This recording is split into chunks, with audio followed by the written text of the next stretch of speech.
Usted está viendo Natural. ¡Viva la naturaleza!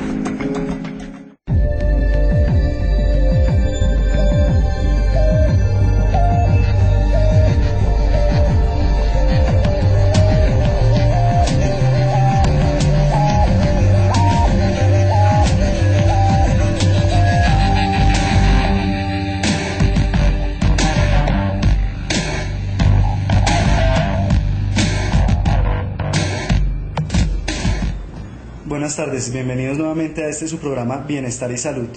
Nos encontramos con la señora Luz Marina Castro y vamos esta vez a hablar de un tema que nos han propuesto mucho en nuestra página de internet www.cofarnat.com. Señora Luz Marina, la consulta más frecuente en esta semana ha sido sobre las enfermedades de transmisión sexual en adolescentes. Bueno, primero que todo, buenas tardes, Gustavo, buenas tardes a todos nuestros televidentes. Muy agradecida de recibir tantas llamadas, tantos mails, que la gente esté tan inquieta. Para hablar de las enfermedades de transmisión sexual es casi que obligatorio, Gustavo, hablar de la sexualidad en adolescentes. Hay mitos y hay realidades acerca de algunas de las enfermedades de transmisión sexual, pero yo pienso que como la base, la fuente o lo que desencadena en los adolescentes este tipo de enfermedades es el consumismo, lo que nos muestran en televisión, las inquietudes cerca de la sexualidad que hay a tan temprana edad en los jóvenes. Y a pesar de estar en pleno siglo XXI, de tratar de hacer campañas para entender que la sexualidad no es un pecado, que no es algo de lo que debamos avergonzarnos, que es algo que se tiene que hablar abiertamente, todavía a algunos padres les cuesta poder tener conversaciones acerca de este tema tan importante con sus hijos.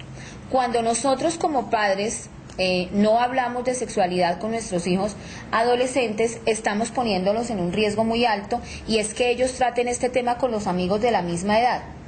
Entonces, un amigo de la misma edad puede estar especulando, puede estar imaginando, pero lo más seguro es que no tenga ni la madurez ni la conciencia suficiente para poder abordar, tratar y vivir estos temas. Aconsejar. Y mucho menos aconsejar. Entonces, lo más importante, queridos padres de familia que están allí hoy viendo este programa, es que dejemos de lado la pena y entendamos que la tierra está superpoblada. Hay una superpoblación extrema y todos nacemos de la misma manera. Entonces, ¿por qué hay un mito en pleno siglo XXI, en plena evolución, y no entendemos que abordar este tema es absolutamente necesario y obligatorio hoy en día?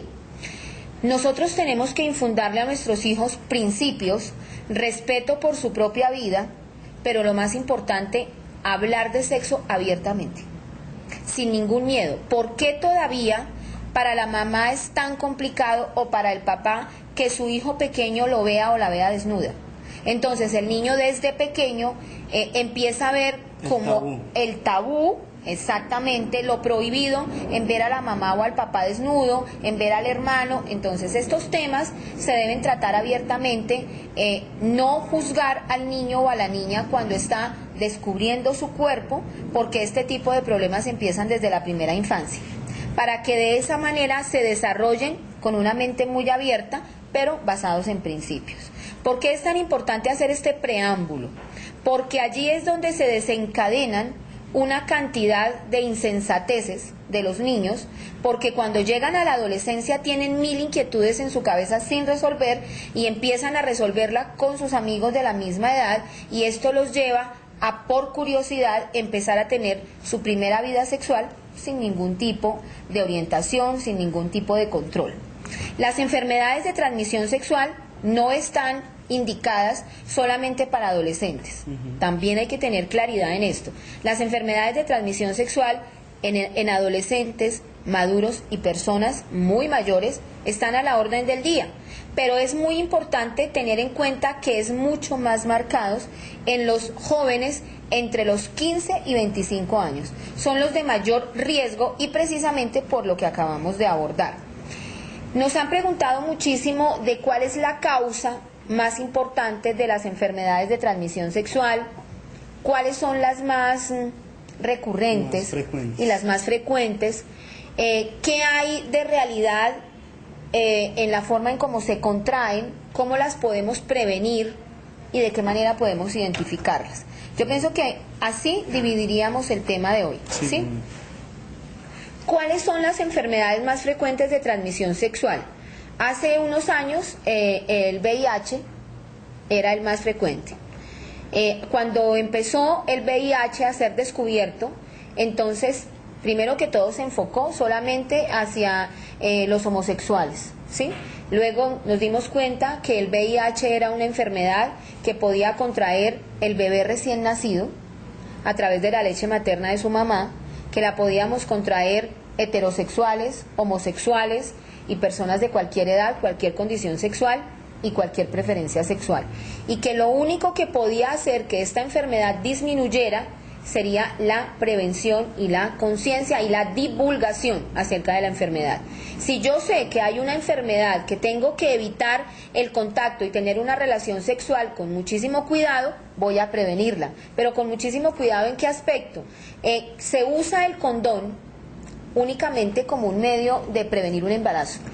Existen demasiados métodos para prevenir un embarazo, porque en un momento determinado se le habla a la niña que cuidado daña su vida, que no se vaya a comprometer con un bebé no deseado, al joven también le dicen lo mismo, y se enfatiza mucho en la prevención de un embarazo.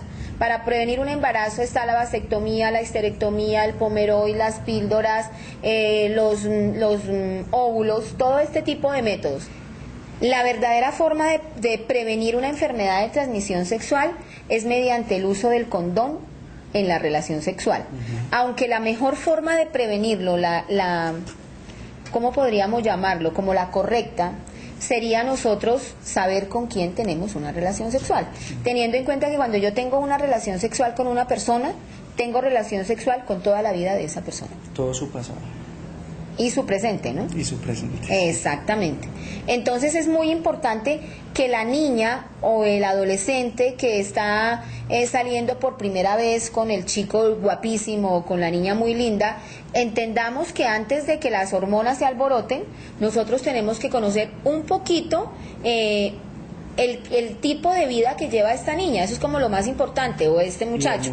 Exactamente. Pero si ya definitivamente fueron más fuertes las hormonas, entonces es importante tener el uso del preservativo o condón. Es la forma más, nos garantiza un 95%, Gustavo, tampoco nos garantiza un 100%, para poder prevenir la transmisión de una enfermedad sexual. Nos vamos a un pequeño corte, Gustavo, y volvemos en un momento, porque yo sé que este es un tema bien interesante, que además yo creo que nos vamos a demorar hartico tratándolo. Sí, señora.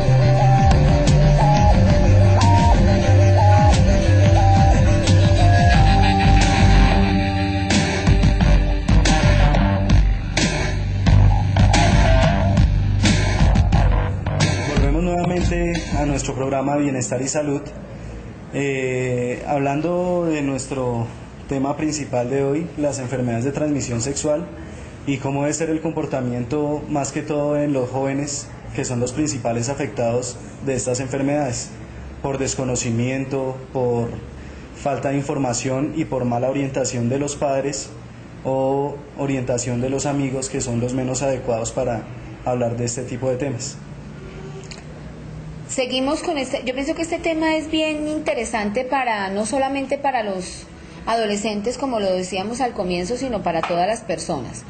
Si tenemos en cuenta que lo más importante es tener cuidado en el momento de tener relaciones sexuales con personas desconocidas, que el uso del condón nos garantiza hasta un 90% la preservación de nuestra vida. También es muy importante tener en cuenta cuáles son las enfermedades de más alto riesgo de transmisión, cuáles se contraen por contacto con fluidos, y de pronto quitar el mito, Gustavo, de que con los besos se transmitan este tipo de enfermedades. Una enfermedad como el VIH se transmite por fluidos corporales tales como semen, como fluido vaginal, como leche materna. Pero esto no significa que si yo comparto la cuchara, el plato o le doy besos a la persona vaya a contraer la enfermedad. Tendría que haber una herida abierta. Exactamente, tiene que haber una herida abierta en las dos personas. Eso es muy importante. Eso sucede con el VIH. Si nosotros hablamos de la enfermedad actual, que se ha proliferado tristemente en un 45% en los últimos 3 años, y es el VPH, virus de papiloma humano.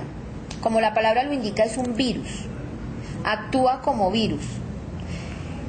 Pero hay una desventaja muy grande, Gustavo. En los hombres aparece un prurito, un brote en el glande, ¿sí?, que molesta y parecieran unas verrugas, ¿sí?, que se ubican en la parte del glande del pene y con menos intensidad en los testículos. A este chico lo único que le puede dar, aparte del prurito que está a la vista, es picazón. Entonces puede pasar inadvertido por el uso del jabón, o sea, uno siempre excusa lo que sucede. Y teniendo en cuenta que el glande es la parte más húmeda del pene, se puede confundir por humedad. Entonces no se le da como demasiada importancia. Cuando este chico que tiene este tipo de síntoma, como no aparece una fiebre, no hay un estado febril, no hay un estado de decadencia, cuando hay un estado febril pues se dice tengo una infección ocasionada por un virus, bacteria u hongo, y aquí no aparece tal estado, el síntoma es solo el que acabamos de mencionar, no se tiene mucho en cuenta. Invitación, si ustedes tienen este síntoma, jóvenes que nos están viendo en este momento, consulten al médico para que hagan un examen de sangre y se pueda determinar si usted es portador de este virus, porque a usted no le va a pasar nada. Aparte de la picazón y que su sistema inmune trabaje para poder derrotar y para poder combatir a este virus, no le va a pasar nada. Pero hasta que su virus no desaparezca del cuerpo, con todas las niñas con las que usted tenga una relación sexual sin la protección necesaria, la va a contagiar de virus de papiloma humano. Tengamos en cuenta que el promedio de contagio de hombres portadores de virus de papiloma humano a mujeres llega a ascender hasta un 70%. O sea, es un gran transmisor de esta enfermedad. ¿Qué le pasa a la niña o a la mujer, hablemos de cualquier edad, que contrae esta enfermedad?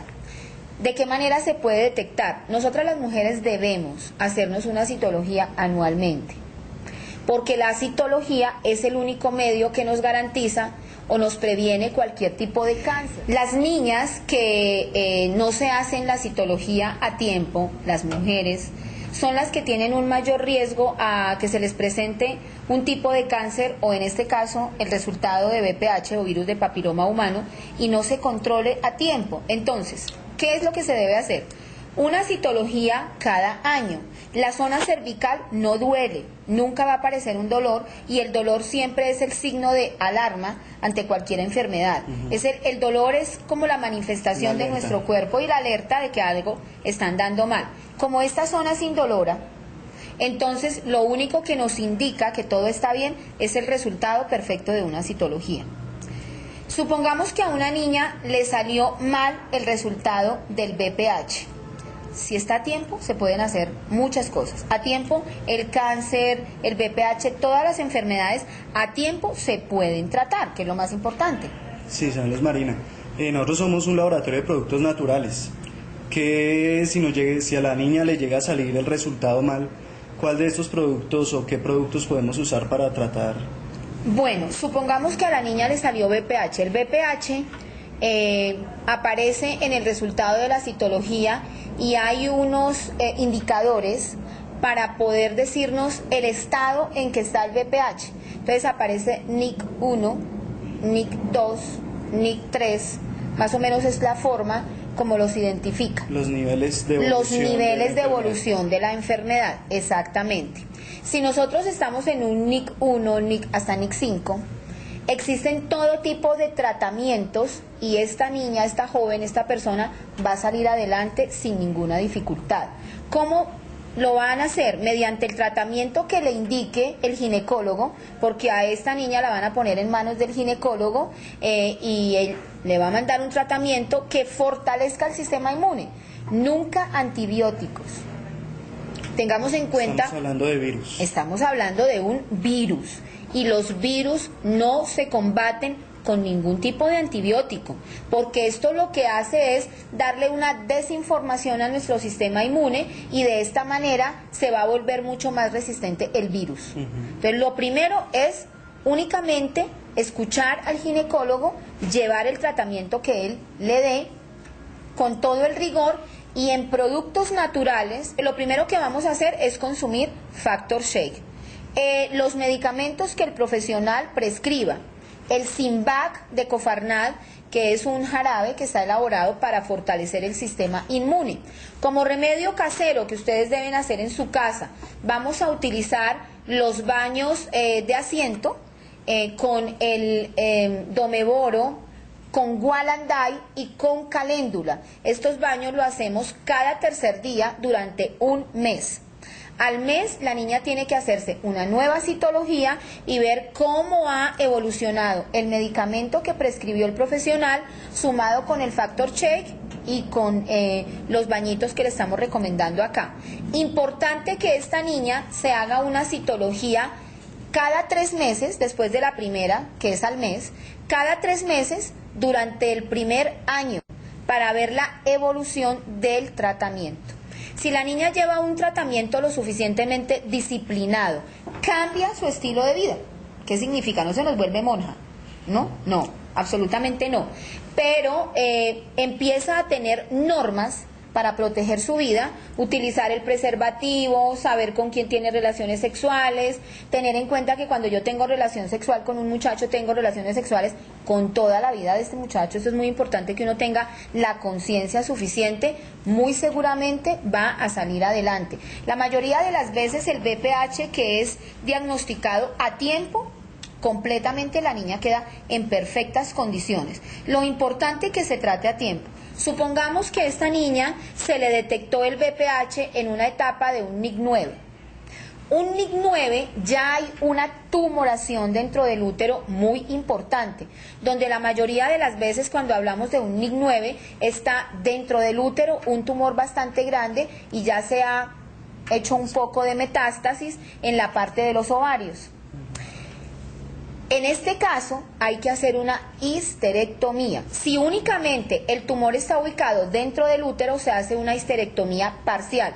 La histerectomía parcial es un procedimiento clínico donde se extirpa o se extrae el útero y quedan los ovarios, las trompas, todo esto queda. Entonces esta niña va a tener una menstruación normal, pero definitivamente ya no puede tener bebés. Ella va a tener sus ciclos menstruales, va a seguir produciendo sus estrógenos normalmente, seguir menstruando normalmente, pero no va a poder ser mamá, ¿sí? Pero cuando hablamos de una histerectomía total, porque se hizo metástasis a ovarios, a absolutamente todos los órganos reproductores de la mujer, porque no se trató a tiempo, hay que hacer una histerectomía total, donde se extraen absolutamente todos los órganos reproductores. Esto es bien importante de tener en cuenta, Gustavo. Luz Marina, también hay muchos comerciales ahorita sobre la vacuna para el VPH. Es cierto. Cuando nosotros consumimos, cuando nosotros nos hacemos aplicar una vacuna, lo que nosotros hacemos es alertar a nuestro sistema inmune para que una vez la enfermedad llegue a mi cuerpo, el virus llegue a mi cuerpo, mi sistema inmune esté informado para poderlo combatir. Aún así, no significa que en el VPH a la persona que llegue a tener una relación sexual con un niño o con un joven contagiado no le dé. Lo que pasa es que va a ser mucho más fácil combatirla. Es como la vacuna de la influenza. Si yo me vacuno contra la influenza, no significa que no me vaya a dar una gripa fuertísima influenza. Significa que los síntomas disminuyen y no se va a poner en riesgo mi vida. Pero tampoco podemos tranquilizarnos que la niña se pone la vacuna y puede hacer lo que quiera. No, esto es muy importante que lo tengamos en cuenta. Debemos proteger nuestro cuerpo y no importa la edad. Cuando se hace una histerectomía total, Gustavo, inmediatamente se produce una menopausia. O sea, la menopausia significa última menstruación y no significa que solamente a las mujeres mayores de 55, de 60 años son las que les dé la menopausia. Si a la niña le detectaron un BPH en una fase muy importante donde se puso en riesgo la vida de ella y lo único que hubo fue el procedimiento de la histerectomía total y tiene 25 años, a los 25 años a la niña se le produjo una menopausia que le va a desencadenar un sinfín de enfermedades o la va a volver más vulnerable a adquirir muchas más enfermedades, porque acordémonos que en ese momento empieza a disminuir mis antioxidantes, empieza a disminuir los estrógenos, me vuelvo más vulnerable para no desechar grasa de mi cuerpo de forma adecuada, entonces voy a tener problemas cardiovasculares con más facilidad, me subo de peso. Todo lo que una mujer en etapa de menopausia está en mayor riesgo de adquirir. Y esto va a suceder a la edad que se le produzca. Entonces, la niña que a los 25 años apenas está empezando a disfrutar su carrera universitaria, no tiene todavía conformada una vida familiar, aunque hoy en día los tiempos han cambiado, Gustavo, y el sueño de la mujer ya no es ser mamá, ama de casa y tener bebés. Eso es cierto. Hoy en día, debido a la explosión demográfica, debido a tantos y tantos cambios en la cultura, no es tan importante, las mujeres ya no tenemos tan marcado que si no soy mamá no me realizo y me frustro. Aún así, es muy importante tener en cuenta que sí son importantes los hijos para muchas mujeres y si son sometidas a una histerectomía total o una histerectomía parcial, completamente pierden la oportunidad de ser mamás de manera natural. Habrán otros métodos, pero de manera natural no. Esto hablando de el menor riesgo que tendría la niña si adquiere un BPH.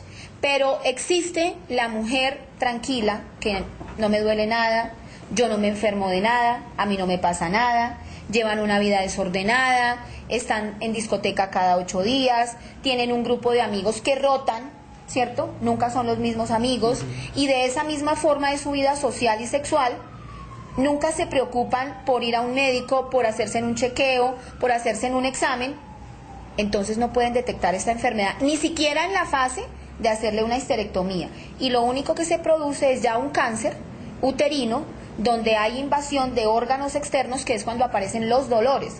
Los dolores aparecen cuando ya se ha hecho metástasis en un órgano externo, hablemos del colon, hablemos del hígado, hablemos de la vejiga, cualquier órgano vecino. Cuando aparece el dolor es porque ha hecho metástasis. Entonces ustedes se dan cuenta que hay muchas mujeres de 28 años, de 30 años, que han muerto de un cáncer uterino porque jamás tuvieron un control.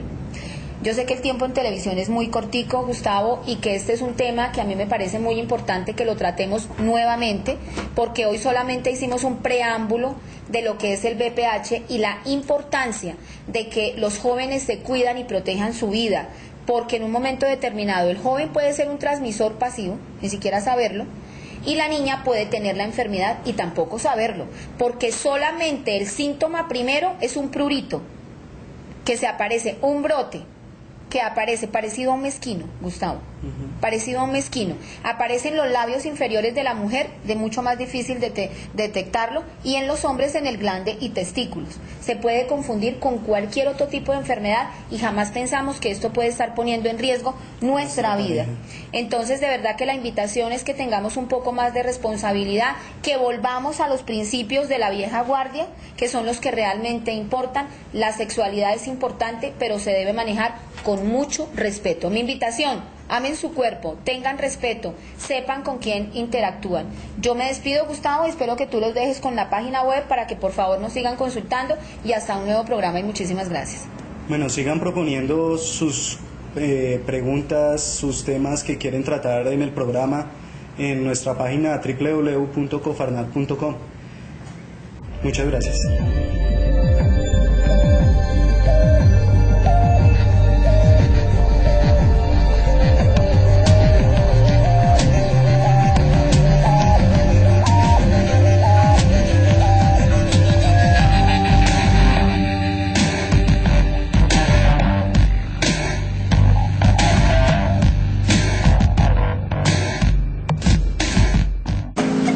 Usted está viendo Natural.